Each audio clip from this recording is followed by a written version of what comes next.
मुनीर नियाज़ी की एक शुहराफाक नज़्म आप सबकी समातों पे नाम। नज़्म अच्छी लगने की सूरत में उसको लाइक और शेयर ज़रूर कीजिएगा और चैनल को भी सब्सक्राइब लाज़मी कीजिएगा। तो चलते हैं नज़्म की जानिब। नज़्म का उन्वान है हमेशा देर कर देता हूँ।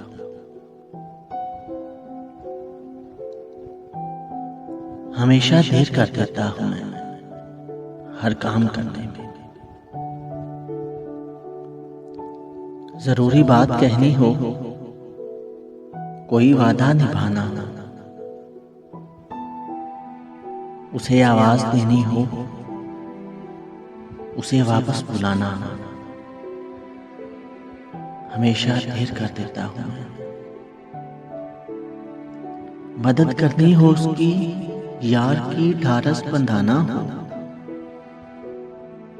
मदद करनी हो उसकी, यार की ढारस बंधाना हो, बहुत देरीना रास्तों पर किसी से मिलने जाना हो, हमेशा देर कर देता हूँ मैं। बदलते मौसमों की सैर में दिल को लगाना हो, किसी को याद रखना हो, किसी को भूल जाना हो, हमेशा देर कर देता हूँ। किसी को मौत से पहले किसी गम से बचाना हो, हकीकत और थी कुछ, उसको जाके ये बताना हो,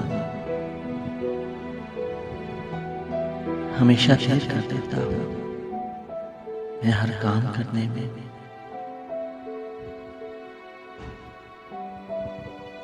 मदद करनी हो उसकी, यार की ढारस बंधाना हो, बहुत देरीना रास्तों पर किसी से मिलने जाना हो, किसी को याद रखना हो, किसी को भूल जाना हो, हमेशा देर कर देता हूँ, हमेशा देर कर देता हूँ।